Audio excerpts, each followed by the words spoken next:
I never believed in any of this until it happened to me.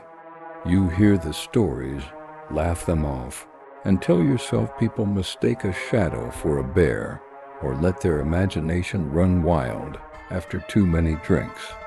That's what I used to think too. But what I caught on my security cameras changed the way I see the woods forever. After the divorce and losing my job at the plant, I wanted silence, the kind you can stretch out in.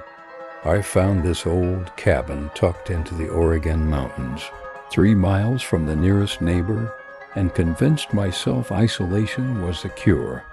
The property came with 8 acres of thick Douglas fir forest and a creek that whispered, just loud enough to make you feel less alone. The place was cheap, too cheap, which should have been a warning, but back then I didn't believe in warnings either. I set up cameras when I moved in, not because I was worried about people breaking in, but because I wanted to see what wildlife crossed the clearing at night. For a year, the cameras gave me exactly what I expected. Deer slipping between the trees, raccoons tipping over trash, the occasional bear lumbering past like a drunk uncle leaving a bar. My dog loved it. Every morning became a ritual. Coffee for me, a biscuit for him, and a slow review of the night's visitors. Then the forest changed its rhythm. It started with footsteps on my gravel drive one night around 11:30. Heavy, deliberate crunches, the kind you feel through your chest more than your ears. The motion lights flared, spilling harsh white across the clearing, and when I looked, the drive was empty. Nothing. No deer, no bear, not even a bird calling in irritation. The forest had gone mute in a way that felt wrong, like someone had pressed a palm against the world's mouth. The cameras showed nothing. The lights had triggered, but whatever set them off wasn't caught on any feed. My dog stood at the door, staring into the night. Fur bristled, every muscle trembling with attention. I called him over. He came, but slow, reluctant, glancing back at the door like he expected it to split open. That was the first night. The pattern returned again and again. The footsteps, the silence, lights snapping on with nothing visible behind the glare. My dog refused to leave the deck after sunset. Even in daylight, he stayed close to my legs, always glancing over his shoulder at the tree line, as if the woods themselves were stalking us. A smell arrived next, musky, sour, heavier than anything natural. It moved around the cabin, sometimes pressing close to the porch, sometimes hanging by the sliding door. I thought maybe something had died out there until I saw the print. It was sunk deep into the mud by my mailbox, the shape of a human foot, but stretched beyond reason.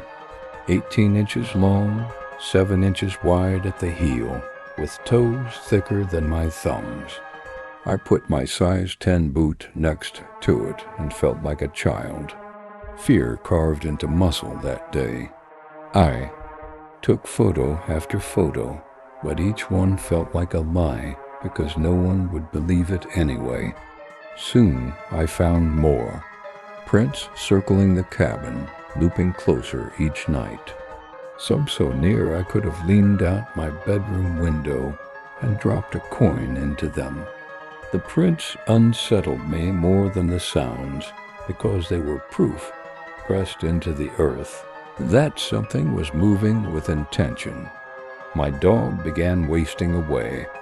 He barely touched his food, paced the cabin like a prisoner, and at night planted himself by the door instead of curling up on the couch.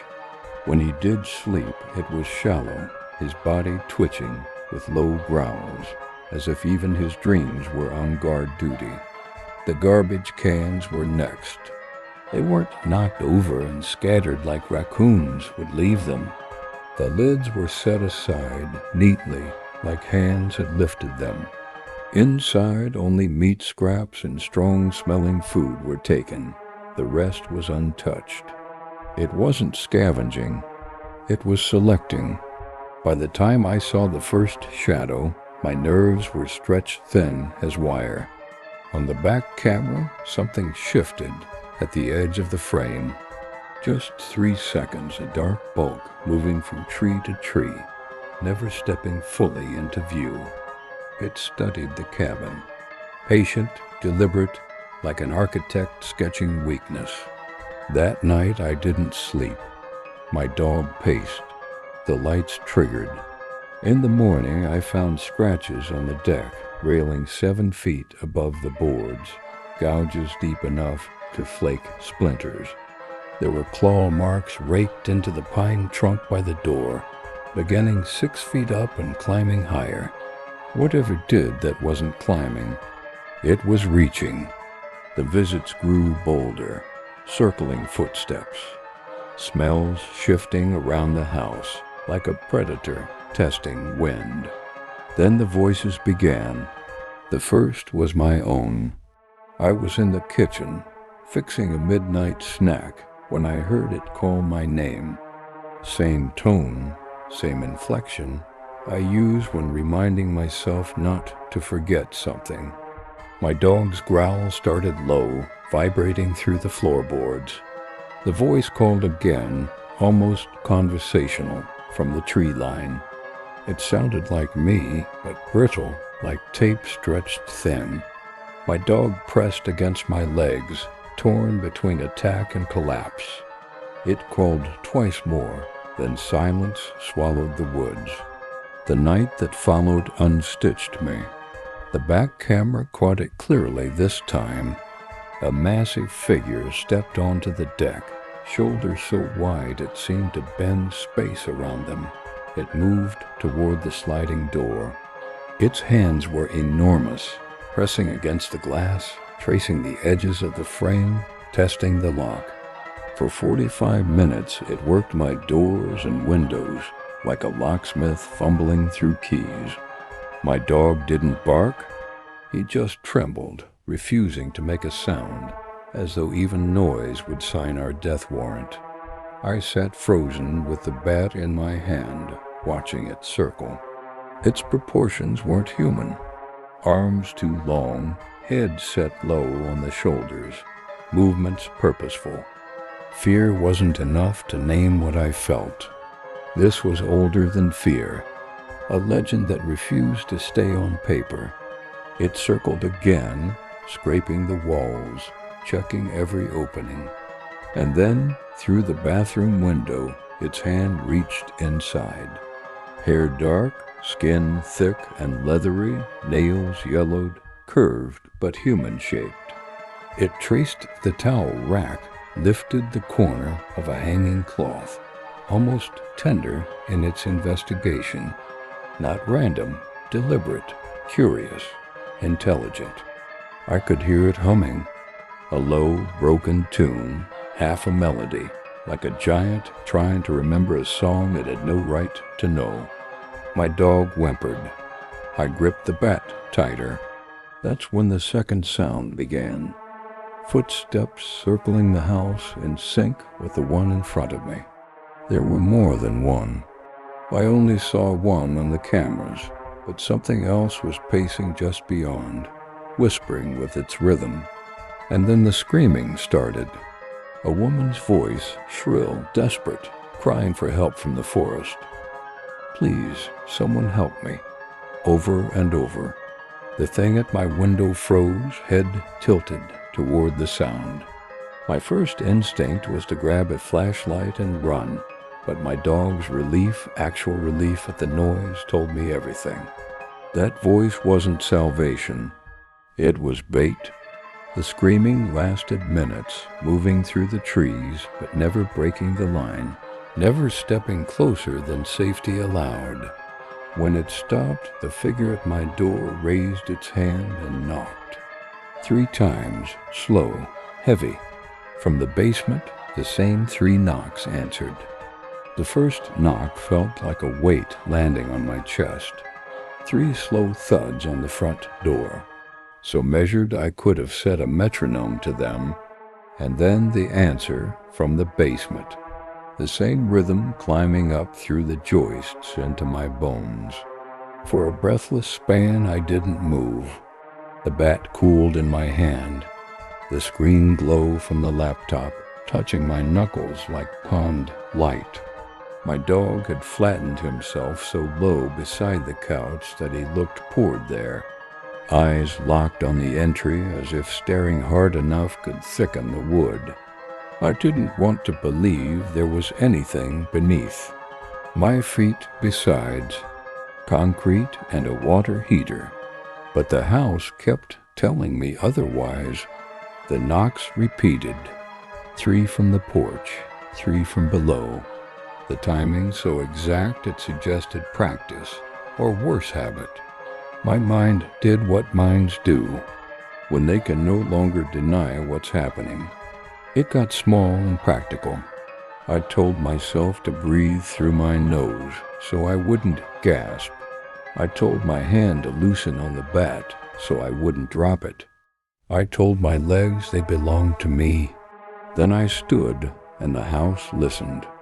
I crept to the hallway where the floorboards don't protest and put my ear against the wall. A faint tick-tick moved inside the studs, like someone teaching itself the shape of my home through sound. The tapping traveled from kitchen to living room to bedroom, a blind map being drawn behind the paint. When it paused, the porch knocking resumed, a patient code in a language I wished I'd never heard. I glanced at the camera feed again and saw the same hulking, silhouette pressed close to the door frame, head cocked as if it had an ear where a shoulder should have been. The peephole went black for a moment, then fogged from a breath on the other side. I watched the wood grain around the locked shiver. Whatever stood there could peel the door like fruit. It wasn't doing that. It was asking. I backed into the kitchen to grab my phone and heard the basement answer again closer, this time not behind the water heater, but under the middle of the house. The voice that wasn't a voice followed, calling my name in that brittle way, a recording of me left in the sun too long. It circled the walls, my own intonation bending around the corners, and then shifted into something crueler, the sound of my dog's name, sweet and coaxing, spoken in my cadence down to the tiny upward lilt I use when I set his bowl on the floor. My dog's body shook, not from indecision, but from insult. He knew that sound like he knew my scent, and the wrongness of hearing it dislocated from my mouth drew a low, steady growl out of him that surprised us both. On the porch, 3 more knocks. Under the floor, the answer. Between them, my name, stretched thin and smiling. I needed to know if the bulkhead doors out back were still chained. I eased open the bedroom window an inch and let the night breathe against my face. Distance. Instead, I listened. Outside, a chorus of clicks started at the tree line and moved inward in a parabolic sweep around the yard, converging on the porch. The clicks weren't random. They came in packets, 3 short, 2 long, a pause, then 4 together repeating, revising, calling and answering across the clearing. In their gaps, a new sound small and wet approached the sliding door, the universal rhythm of a child trying not to cry. Mom? Soft, then softer. Mom? I pushed my dog behind me with a knee. He planted, teeth just peeking past his lips. The voice reached the deck and arranged itself into words that might have broken me if I hadn't been listening for the seams. I'm cold. I can't find my house. The breath between phrases wasn't a child's breath. It was too deep, too measured. The way a swimmer takes air before a long underwater push. The laptop blinked on for a flicker of a second and grabbed a single still frame from the back camera. The sliding door blown with fog in the shape of a mouth. Not quite human, not quite animal. A grimacing oval of condensed breath that left the glass sweating for a moment after the power died again. That image branded itself between my eyes. I knew I would see it in sleep, if sleep had the nerve to come back to me. I backed into the bedroom and dragged the dresser against the door with a sound that felt like betrayal, loud, blunt, impossible to take back. The clicks outside stopped mid-sequence. Whoever was conducting the night wanted silence. For the first time, the thing on the porch gave up courtesy. The door frame ticked under pressure, as if a giant palm had flattened itself there, testing the wood's memory. The hinges popped like knuckles.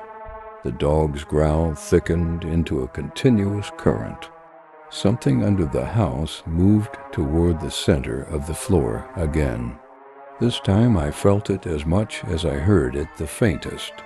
Depression passing beneath the bedroom, like a large body distributing its weight with care. It paused below the closet. A whisper traveled up the studs, not language I could name, just the shape of speech without words, heavy and dry and intimate enough to make me step away from the wall. Then the closet door breathed open an inch on its own, as if the house had exhaled, and the chain on the handle lifted once and settled, lifted again as if in thought, and settled for good. I raised the flashlight. The beam found nothing but coats, scuffed floorboards, a forgotten shoe. The dog refused to look at the closet at all. Outside, the knocks changed key, no longer doorwood, but stone. Tock, tock, tock. A rock striking another rock with ritual patience. The sound drew around the house in a slow circle, stopping at windows, pausing at corners, then completing the loop to begin again. When it returned to the front, a second stone voice answered from the tree line. Their conversation was bare and old. I pictured the diagonal stones on the path. I pictured the careful hands arranging them. Whatever intelligence lived in those woods did not write with ink. I thought of the bulkhead again and finally forced myself into motion. I cracked the bedroom window wider, slipped the flashlight out first, then slid belly first onto the ground, boots catching the sill. My dog leapt after me without a sound, and we were a shadow inside a thicker shadow, the night touching our faces. I kept low along the side of the cabin, fingers finding the rough grooves I'd pressure washed last fall. When we reached the corner where the bulkhead comes into view, I stopped breathing. The chain hung where I had left it, but the padlock was closed through air. The hasp's metal tongue had been unscrewed and turned sideways. Bolts stacked like teeth on the concrete. Padlock clipped through nothing as if for show.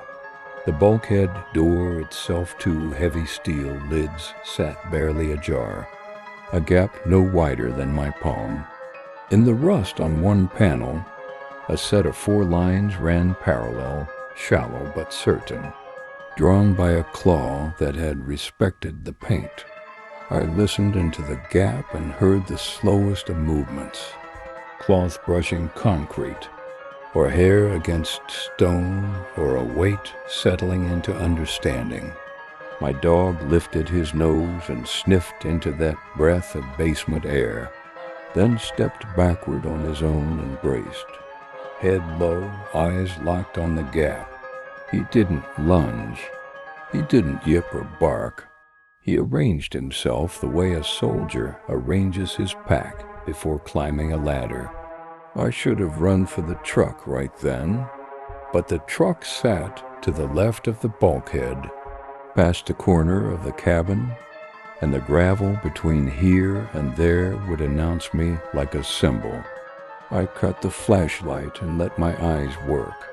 The yard resolved into layers, the blacker black under the eaves, the dull silver of the propane tank, the pale smear of the gravel drive, and beyond it the tree line standing like a jury that already knew the verdict. In that dim a figure stood among the nearest firs, too still for animal, too tall for man, as patient as geography. It had chosen not to step forward. It had chosen to be seen. From the porch, 3 more knocks polite again, as if to remind me the door was still an option. From the basement, soft tapping rose like rain beginning. From the trees, the stone tongue spoke once more. In the middle of those sounds, the thing at the edge of the forest lifted an arm and laid a branch down in front of itself with care. The gesture wasn't threat. It was theater, a demonstration. It wanted me to recognize something about its restraint. The lights came back in a single breath house blazing, yard exhaling white. The figure at the trees vanished in that instant, as if brightness itself had pushed it backward. The laptop flickered alive through the bedroom window behind me, cycling through every camera for a heartbeat at a time, each frame snapping an image that didn't make sense beside the last. The porch empty, but the doormat wet as if stepped on. The back deck with a single fingertip smear on the sliding glass. The side yard where the gutter had been bent down and then carefully propped back into place. The bulkhead gap closing a fraction of an inch as though settling. And my own yard, where the diagonal stones were now 5 instead of 3, the gradient continuing toward the door. I eased the bulkhead lids the rest of the way shut and slid the loose hasp back into position with hands that didn't want to touch that metal. There was no way to lock it. The padlock dangled like a useless tooth. I threaded the chain through the handles anyway and wrapped it twice, hoping the look of security would count for something. When I turned, the forest felt closer than it had ever felt, the way a crowd leans at the front row when the curtain rises. I made it back through the window, pulling my dog after me by his harness, and shoved the dresser into place before the night could decide on a new rule. The house took me back like a patient parent, appliances resuming their tiny mechanical chores, the refrigerator clearing its throat. At the door, the peephole was clear now, the wood unoccupied. The metronome rhythm had finally stopped. In its place, that thin, high, metallic whine settled into a low hum that I felt in my fillings more than I heard with my ears. On the floor in front of the door lay something I hadn't noticed before, small enough to be missed in fear, a strip of deck screen, neatly folded twice, placed like a ticket. It was mine, the bathroom screen. I'd replaced and screwed in tight after the first intrusion. The fold was so precise it could have been done on a table. I bent to pick it up and smelled the musk again, fresher now, braided with the faintest sweetness, like sap warmed by a hand. The folded screen wasn't a souvenir. It was a receipt. I stood there, holding proof of a transaction I had not agreed to, and felt the shape of a choice I didn't understand settle on my shoulders. Outside, a single pebble clipped against another, once, like a period at the end of a sentence I hadn't learned to read. In the basement, something shifted its weight, the way a guest does when deciding whether to stay for one more minute. What had I invited by existing here long enough to be studied, measured, mimicked? If it had wanted to come in, it would have come in. If it had wanted me gone, I'd be gone. The new question rose with a clarity that was almost calm. If they were testing the locks, what door were they waiting for me to open?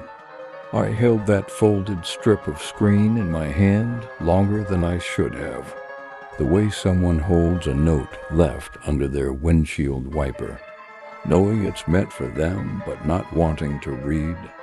What's written between the lines? My dog sat pressed against my leg, rigid, not out of loyalty but out of calculation, as if even he knew movement had become a kind of language. When I finally set the screen on the table, the sound of it touching wood seemed louder than it should have been, like a coin dropped into a drained fountain. Somewhere deep under the floor, something shifted in answer. That was when the whispering began again. Not the distorted copy of my own voice this time, but a chorus low and layered, like several conversations happening at once, all just under the threshold of meaning. If I focused too hard, I caught fragments, tones that bent upward like questions, guttural exhalations that might have been commands, softer murmurs almost tender in rhythm. It felt less like eavesdropping on words, and more like overhearing. The architecture of a thought. The house itself seemed to bend toward it. The drywall carried the murmur, like an instrument tuned to a frequency I wasn't meant to hear. My dog whimpered once, then went silent, eyes darting to each wall in turn as though the voices were moving inside the paint. Then came the smell, stronger this time, seeping through the vents as if deliberately pushed into the circulation system.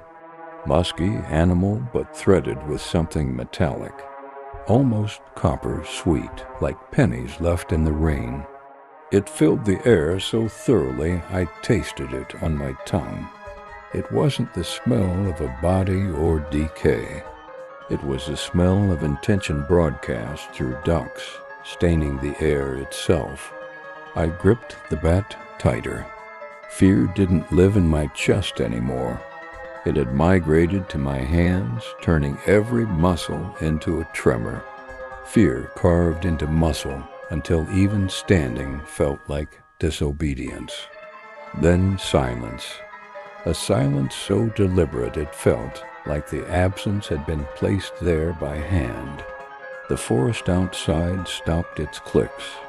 The whispers in the walls drained away. The hum beneath the floor stilled. And into that carefully arranged vacuum came a new sound, small and deliberate. A fingernail tracing the outside of the bedroom. Window slow. Testing. The faint squeal of keratin on glass. I didn't raise the blinds, but I didn't have to. The camera feed showed it, in massive shape bent close. One long finger drawing, invisible circles into the pane, as if sketching something only it could understand. When the finger lifted, the print it left wasn't smudge, but condensation, an oval bloom of fog-shaped, like a palm pressed too long against the glass. That's when I realized I wasn't watching a failed attempt to break in. I was watching a rehearsal. The circles on the window stopped, the shape straightened, and then an answer from the tree line. A series of clicks, sharper this time, answered by another set farther out, then another even deeper in the forest. It was a chain, spreading outward, like signals relayed across stations. Whatever surrounded me wasn't isolated. It belonged to something larger, something organized. The figure at the window tilted its head, listening. And then, impossibly, it smiled. I didn't see teeth. I didn't see lips. I felt the smile, the curve of intent settling over the house like a shadow wearing a human gesture. My dog broke first. He launched into a low, guttural bark that seemed torn from somewhere deeper than his lungs. It wasn't aggression. It was alarm, a signal of last resort, the way animals call to each other before the flood crests the banks. The effect was immediate. The figure vanished from the window. The clicking chain in the forest stopped mid-sequence, and in the vacuum that followed came a sound I'll never forget, a single sharp knock from inside the closet door behind me. Not outside, not beneath the floor, inside. The bat nearly slipped from my hands. My dog spun, growls shredding into a desperate whine, hackles a ridge of fire down his spine. I stared at that thin wooden door and waited for it to move. It didn't. Instead, the knock repeated, 3 times, slow, patient. The exact same rhythm that had started this entire nightmare. And that's where I'll stop for now, because even as I tell it, I feel that rhythm beating under my skin, a memory that refuses to stay quiet. The knock from inside the closet didn't sound like wood anymore. It sounded like it was knocking on me. 3 deliberate strikes, each one echoing in my chest as if ribs could serve as door panels. My dog had backed into the corner, ears pinned flat, body trembling with a panic so deep it looked rehearsed. I don't remember deciding to move, but I found myself edging toward the closet with the bat raised, every muscle rigid, not with courage, but with the knowledge that standing still was worse. The closet door sat quiet, the brass knob reflecting a thin slice of my own face, distorted, broken into arcs. I lifted my free hand and touched the knob. It was cold, not the chill of metal in a drafty room, but the kind of cold that radiates outward, spreading into bone. I pulled my hand back instantly, and the knob twitched on its own, a tiny metallic hiccup, as if someone on the other side had mirrored my motion. Then silence again, a silence so deep it seemed layered, as though the world had pressed down several blankets of absence at once. I turned to the laptop feed, desperate for proof, and that's when I saw them. Not one shape, not 2, but dozens. At the edges of every camera, in the blur between furred trunks, stood silhouettes. Some broad-shouldered like the giant I'd seen on the deck. Others smaller, hunched, their outlines bending unnaturally, as though shadows had grown skeletons. None of them moved. They just stood, ringed around my cabin, a silent jury under the trees. My throat dried to sand. Fear wasn't emotion anymore, it was environment. The kind of fear you breathe in like smoke. Then the voices returned, but this time not whispers. Louder, closer, layered over one another until they formed a grotesque harmony. Some mimicked me, some mimicked children. Others were sounds I can't compare to anything human. They overlapped, tangled, weaving around each other like ropes twisted into a noose. From outside, from beneath the floor, from the very walls, they filled the house until my ears ached. And then they stopped. The silence didn't feel like relief. It felt like expectation. That's when the porch light clicked on, though I hadn't wired it to any motion sensor. The bulb glared down at the mat. And there, centered on the warm welcome stitched into the fabric, was something new, a single handprint, pressed in mud so detailed I could see the ridges, the creases, the fingerprints that weren't quite human. My dog whimpered low, the sound of an animal who has accepted there are no exits left. I tightened my grip on the bat and waited, knowing the next move wasn't mine. The knock came again. Not from the closet, not from the door. This time it came from inside the walls. The drywall pulsed like skin under breath. The knock crawled along the studs, circling the house from the inside, closing in with every lap until the rhythm pressed against me from all directions at once. And that's where my memory stutters, where my recounting falters, because the next image that burned itself into me wasn't sound at all, it was sight. Through the living room window, just for a second I saw a face. Not the whole thing. Just an eye, too large, too black, set in a shape that didn't belong to any creature I've ever known. It wasn't peering in. It was peering down as if the cabin itself were nothing but a box it had chosen to open or close at will. I don't remember sleeping. I don't remember sunrise. Only that when morning came, the jury of shadows was gone. The yard was empty except for the neat pile of rocks in front of the door, arranged this time into a perfect circle. The message was clear. They hadn't failed to get in. They had chosen not to. And that choice was worse than anything I'd feared, because it meant they were still deciding, and they could come back anytime, anywhere.